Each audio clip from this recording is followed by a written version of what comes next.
कहते हैं इंसान की असली पहचान उसके कपड़ों से नहीं, उसके दिल से होती है। लेकिन जब एक बिगड़ैल अमीरजादा एक बूढ़े मोची के मुंह पर जूता फेंक कर मारता है, तो कोई नहीं जानता था कि उसी मोची के पास ऐसी सीख छुपी है जो उस लड़के की पूरी जिंदगी बदल देगी। यह कहानी सिर्फ जूतों की नहीं, इंसानियत की कीमत समझाने की कहानी है। सर्दियों की एक सुबह थी। शहर की गलियां अभी अभी जाग रही थीं। हल्की धूप सड़क के किनारे बैठे बूढ़े मोची रमेश की झुर्रियों पर पड़ रही थी, जैसे वक्त का हाथ धीरे धीरे उसके चेहरे को सहला रहा हो।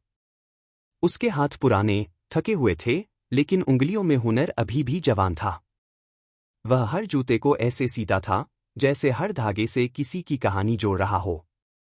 उसके छोटे से ठेले के पास लकड़ी का एक बक्सा रखा था, जिसमें औजारों की खनक से उसकी रोजी रोटी चलती थी। वह किसी को फटे जूते में चलते नहीं देख सकता था। शायद इसलिए ये काम उसने चुना नहीं था, जीवन ने उसे दे दिया था।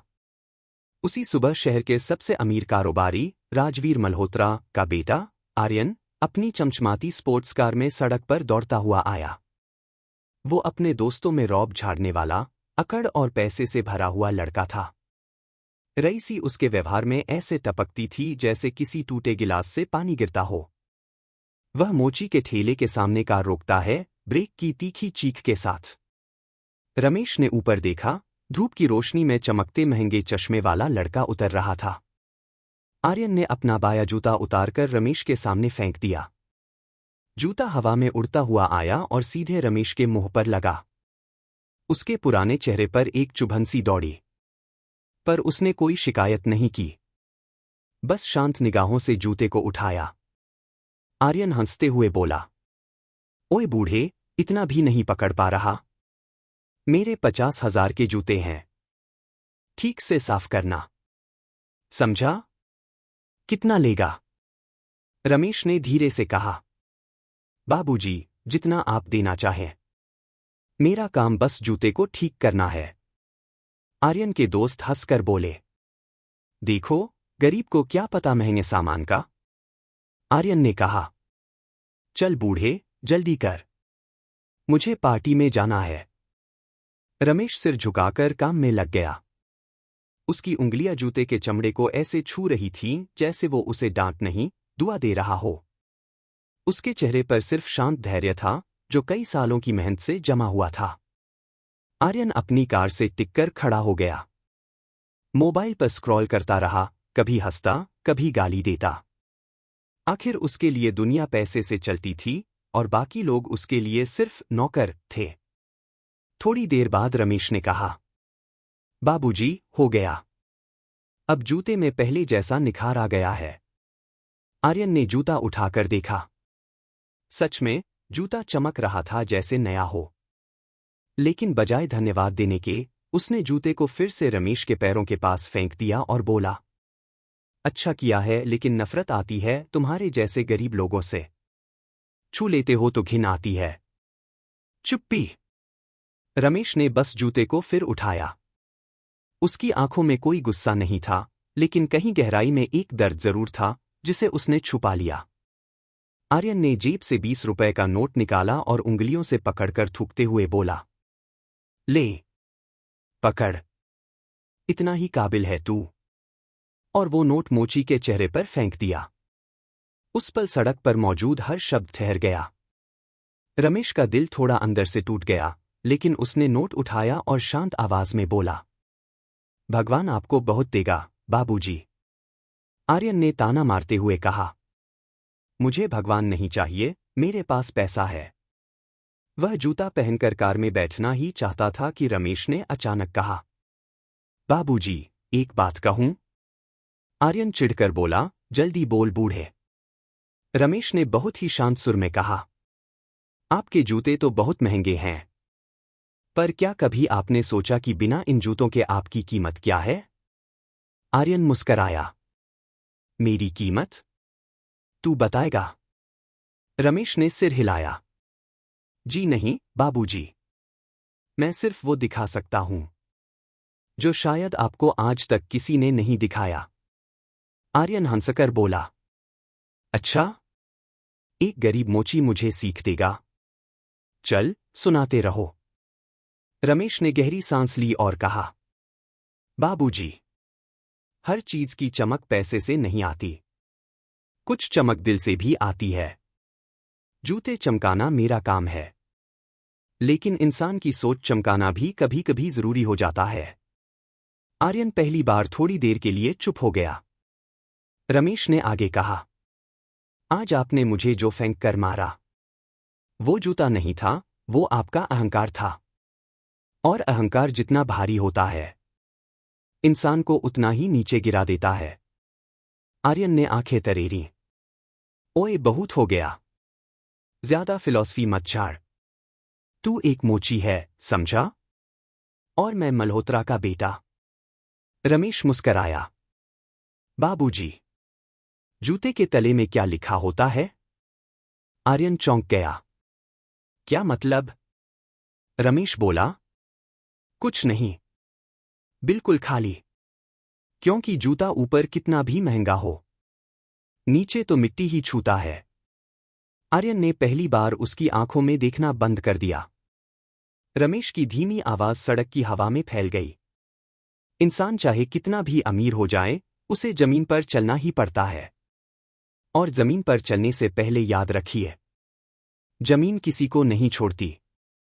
आर्यन की ठुड्डी हल्के से कांपी। उसे पहली बार महसूस हुआ कि बूढ़ा इंसान उसके मन का आईना दिखा रहा है। लेकिन वो अपनी ईगो को रोक न सका। वह बोला, तू ये सब बोलकर मुझे गिल्ट फील करवाना चाहता है? भूल जा। रमेश ने शांति से कहा, नहीं बाबूजी, आपको समझाना चाहता हूं। जिंदगी में कभी ऐसा दिन न आए कि आपको भी किसी के आगे जूता फेंककर मदद मांगनी पड़े। उसके शब्द हवा को काटते हुए सीधे आर्यन के अंदर उतर गए। आर्यन गुस्से में कार स्टार्ट करके निकल गया, लेकिन उसके अंदर कुछ टूट चुका था। उसे नहीं पता था कि अगले ही दिन वह बूढ़ा मोची उसकी जिंदगी हमेशा के लिए बदल देगा। अगली सुबह आर्यन नींद से उठा तो उसका मन अजीब सा बोझिल था। रात भर करवटें बदलता रहा। बूढ़े मोची के शब्द बार बार कान में गूंजते रहे। ऊपर चाहे कितना भी महंगा हो, नीचे तो मिट्टी ही छूता है। कभी किसी ने उसे इस तरह बात नहीं कही थी। बचपन से उसने बस तिरस्कार, चापलूसी और डर ही देखा था। लोग उसके पिता के नाम से उसके आगे झुकते थे, लेकिन उस बूढ़े मोची की आंखों में न डर था, न लालच, बस सच्चाई। आर्यन ने खुद से कहा, क्या फर्क पड़ता है? वो बस एक गरीब आदमी है। मैं क्यों सोचूं उसकी बात? लेकिन अंदर कहीं उसकी बात दिल पर चोट कर गई थी, इतनी गहरी कि वह उसे अनसुना नहीं कर पा रहा था। दोपहर तक उसने सोचा, चलो आज उस मोची को दिखा ही दूं कि उसकी बातें मुझे छू भी नहीं सकती। वह उसी सड़क पर पहुंचा जहां रमेश रोज बैठता था। लेकिन आज वहां कुछ अलग था। ठेला खाली था, बक्सा गायब था। सड़क पर सिर्फ एक पुराना, टूटा हुआ पत्थर पड़ा था, जिस पर वो अक्सर बैठता था। आर्यन ने आसपास से पूछा, ओए, वो बूढ़ा मोची कहाँ गया? एक सब्जी वाले ने कहा, अरे बाबूजी, रमेश काका की तबीयत अचानक खराब हो गई। कल रात खून की उल्टी हुई। किसी ने अस्पताल ले गया है। आर्यन के दिल में धक्का लगा। अस्पताल? कौन सा? सरकारी वाला, बाबूजी। वही जो बस स्टैंड के पास है। आर्यन बिना एक सेकंड सोचे कार दौड़ाता हुआ अस्पताल पहुंचा। उसे खुद भी समझ नहीं आ रहा था कि वो क्यों आ रहा है। कौन मजबूर कर रहा है? शायद वो शांत आंखें, शायद उसके शब्द, या शायद पहली बार उसे अपने किए का कुछ एहसास हो रहा था। सरकारी अस्पताल का माहौल उसके लिए बिल्कुल नया था। दीवारों पर पपड़ी उतरी हुई पेंट, भीड़, पसीने और दवाइयों की मिलीजुली गंध। वो बड़ा हुआ था आलीशान प्राइवेट अस्पतालों में। यहां कदम रखते ही वो असहज हो गया। उसने रिसेप्शन पर पूछा, रमेश नाम का कोई मरीज? बूढ़ा मोची यहां आया है? नर्स ने पूछा, आप रिश्तेदार? आर्यन रुक गया। एक पल को लगा, कह दूं, नहीं। लेकिन उसके मुंह से निकला, हाँ, मैं रिश्तेदार हूं। नर्स ने बताया, वार्ड नंबर 6 में है। हालत ठीक नहीं है। लग रहा है ज्यादा काम, भूख और थकान से शरीर जवाब दे रहा है। आर्यन का गला भर आया। वह धीरे धीरे वार्ड तक पहुंचा। एक पतली सफेद चादर में ढका हुआ छोटा सा शरीर। यकायक उसे बहुत कमजोर, बहुत थका हुआ लगने लगा, जितना वो सड़क पर कभी नहीं दिखा था। रमेश ने अपनी थकी हुई आंखें खोली। उसकी नजर जैसे ही आर्यन पर पड़ी, चेहरे पर हल्की सी मुस्कान आ गई। बाबूजी, आप? आर्यन ने बेमन मुस्कान के साथ कहा। क्या हाल बना रखा है अपना? आप तो मजबूत थे। ये क्या कर लिया? रमेश ने हंसते हुए कहा। हुनर जवान है बेटा, पर उम्र तो बूढ़ी हो गई है ना। आर्यन उसके पास जाकर बैठ गया। यह वही लड़का था जिसने कल उसके मुंह पर जूता फेंक कर मारा था।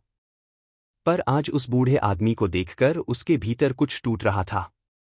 रमेश ने धीमी आवाज में कहा, बाबूजी, मैंने जिंदगी भर जूते ठीक किए, पर शायद खुद को ठीक करना भूल गया।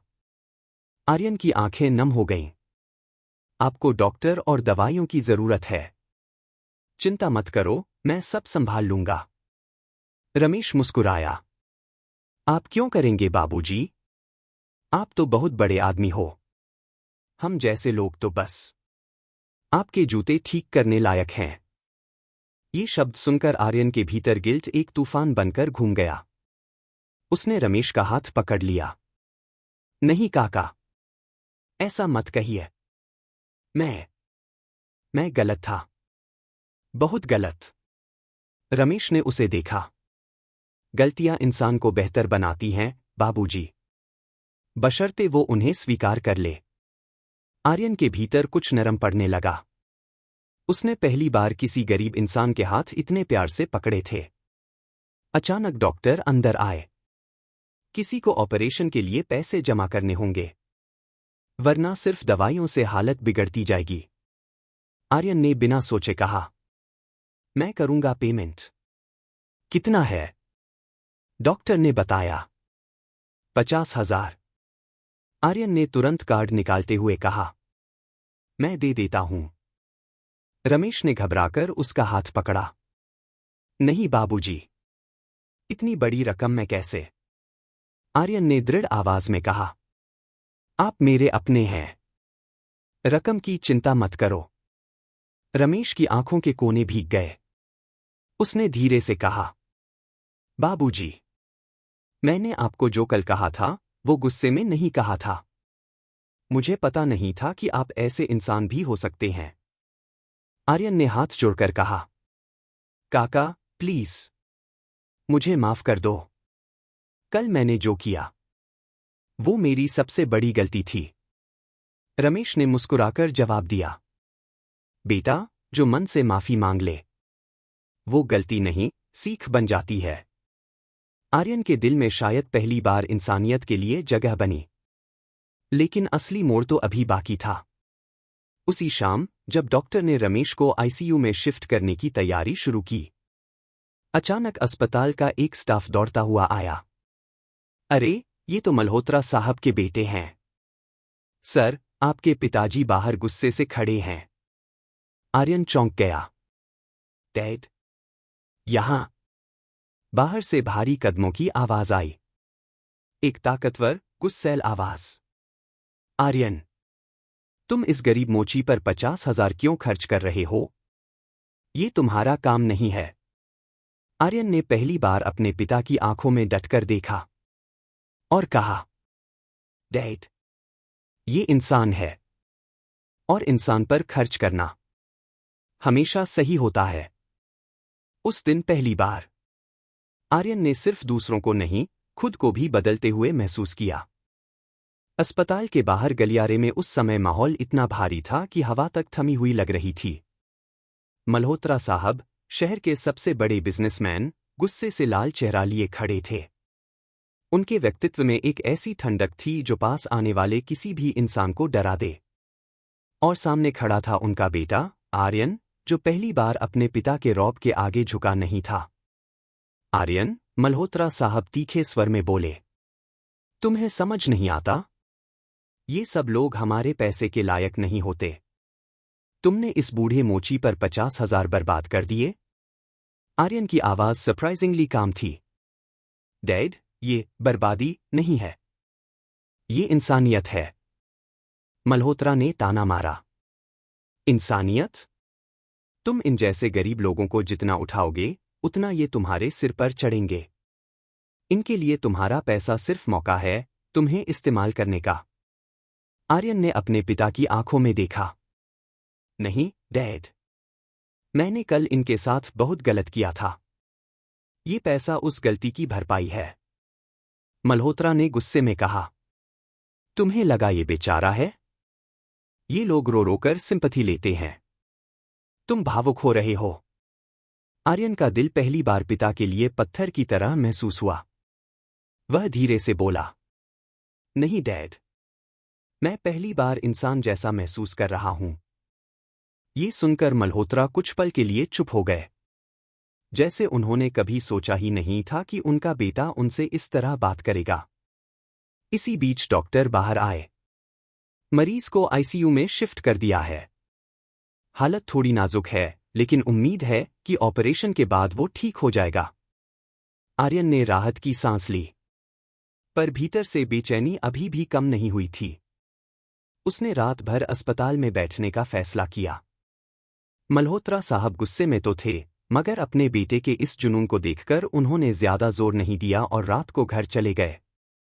रात के 2 बजे अस्पताल की खिड़कियों से हल्की ठंडी हवा अंदर आ रही थी।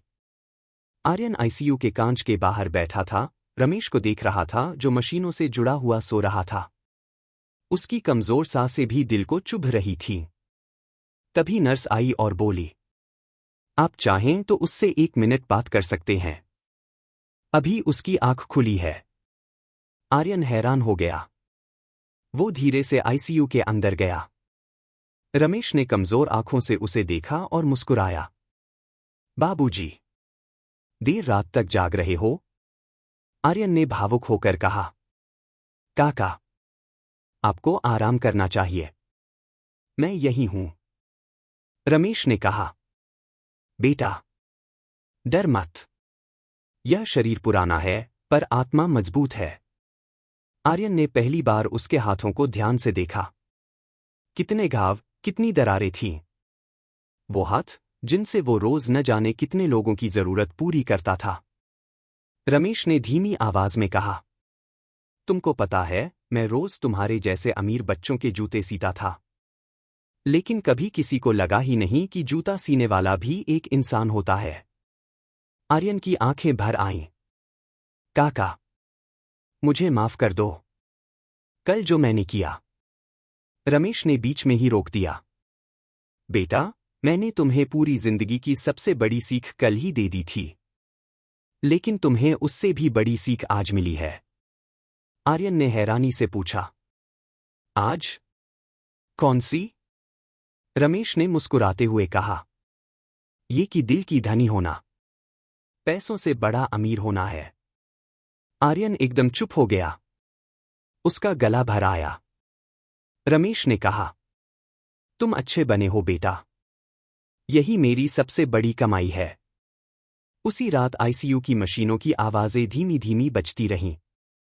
सुबह होने से पहले रमेश की हालत सुधारने लगी। डॉक्टरों ने बताया कि अब खतरा टल गया है। आर्यन ने राहत की गहरी सांस ली। जब रमेश को अगले दिन सामान्य वार्ड में शिफ्ट किया गया, तो वह पहले से थोड़ा बेहतर महसूस कर रहा था। लेकिन जो हुआ, उसने सभी को हैरान कर दिया। अगली शाम मल्होत्रा साहब अस्पताल आए। लेकिन इस बार उनके चेहरे पर गुस्सा नहीं था, बल्कि एक अजीब सा सम्मान था।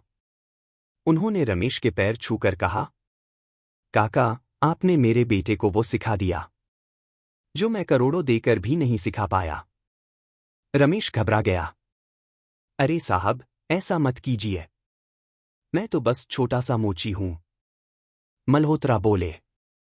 नहीं काका, आप एक गुरु हो। और आज से आप हमारे घर के सदस्य हैं। उन्होंने आर्यन की तरफ देखते हुए कहा, मैंने अपनी सारी जिंदगी दौलत कमाई, लेकिन इंसानियत कमाने का हुनर मैंने कभी नहीं सीखा। तुम्हारे बेटे ने वो मुझसे पहले सीख लिया। आर्यन की आंखें भर आईं। उसने रमेश का हाथ पकड़कर कहा, काका, अब से आप मेरे परिवार का हिस्सा हो। रमेश की आंखों में चमक आ गई। उस बूढ़े दिल ने शायद कभी नहीं सोचा था कि उसकी जिंदगी यूं बदल जाएगी। कुछ दिनों बाद रमेश पूरी तरह ठीक होकर अस्पताल से बाहर आ गया। मल्होत्रा ने उसके लिए एक छोटा सा घर दिलवाया और आर्यन रोज उससे मिलने आता। लेकिन कहानी का सबसे खूबसूरत पल कुछ और ही था। एक दिन आर्यन रमेश के घर गया और बोला, काका, मेरे पास आपके लिए एक तोहफा है। रमेश ने आश्चर्य से पूछा, कौन सा? आर्यन ने एक छोटा सा पैकेट आगे बढ़ाया। ये आपकी पुरानी टोपी है, जिसे आपने सालों पहले किसी को ठीक करने दिया था। मैंने उसे ढूंढकर ठीक करवाया है। रमेश की आंखें भर आईं। वो टोपी उसके पिता की थी, जिसे उसने गरीबी में खो दिया था। वह रोते हुए बोला, बेटा, तुमने तो मेरा दिल ही जीत लिया। आर्यन मुस्कुराया, दिल जीतना ही तो सीखना था काका, जो आपने सिखा दिया। अंत में रमेश ने उसके सिर पर हाथ रखकर कहा, बेटा, जिंदगी में कभी किसी को छोटा मत समझना। कभी किसी को उसके काम से मत आंकना, क्योंकि जूते चाहे किसी भी दर्जे के हों, इंसान सिर्फ दिल से बड़ा होता है। उस दिन आर्यन ने सिर झुकाकर कहा, काका, आपने मेरी जिंदगी बदल दी। अब मैं भी किसी के दिल पर जूता नहीं फेंकूंगा, बल्कि किसी का बोझ उठाऊंगा। और इस तरह एक बूढ़े मोची ने एक अमीरजादे को वह सिखा दिया, जो हजारों किताबें, लाखों रुपए और पूरी दुनिया भी नहीं सिखा पाती।